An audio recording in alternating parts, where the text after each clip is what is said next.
Monsieur le Premier ministre, rien n'est jamais pareil, mais tout recommence.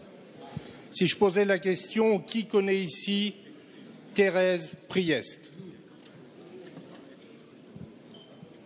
Thérèse Priest est une des deux personnes qui, hier, a été enlevée à Bangui.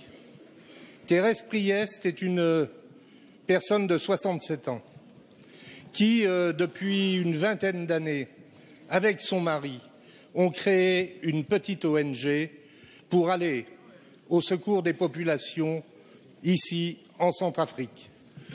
Thérèse Priest avait réussi à entraîner avec elle notre médecin. Et Dieu sait si en zone rurale, Monsieur le Premier ministre, nos médecins nous sont précieux. Ce médecin, chaque année, passait ses vacances à aller vacciner à droite, à gauche, en Centrafrique.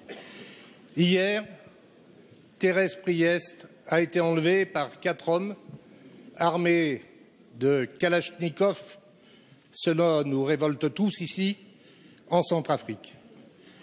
Depuis, une 3e personne a été enlevée. Monsieur le Premier ministre, chez nous, l'émotion est grande. Chez nous, nous nous faisons tous un souci énorme pour Thérèse Priest. Monsieur le Premier ministre, pouvez-vous nous indiquer les mesures qui sont prises?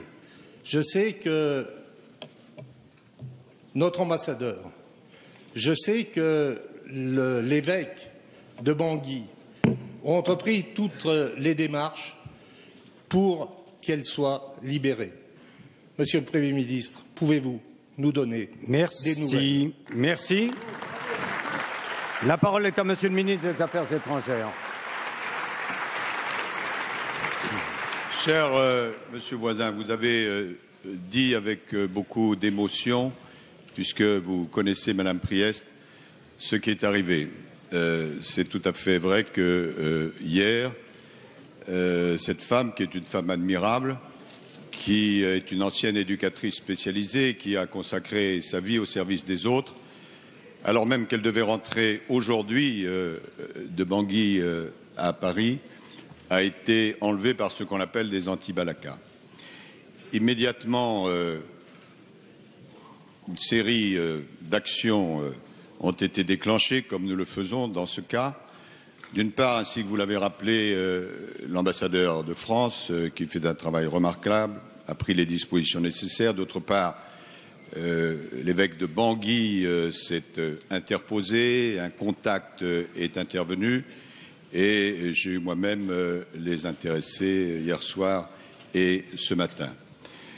C'est vrai que c'est une situation extraordinairement choquante compte tenu du fait que cette femme et son mari et beaucoup d'autres ont donné le meilleur de leur vie pour le bien des Centrafricains et qu'elle est l'objet de violences. Je peux vous assurer qu'au moment même où nous parlons, les démarches sont entreprises comme nous le faisons à chaque fois lorsque malheureusement nous avons des personnes enlevées pour retrouver notre compatriote. J'ai entendu, chacun a entendu le soutien de l'ensemble de la représentation nationale. Soyez sûr, Monsieur le député, que nous ne ménagerons pas nos efforts aujourd'hui et dans les moments qui viennent pour retrouver notre compatriote et j'espère que bientôt nous pourrons l'accueillir de nouveau à Paris.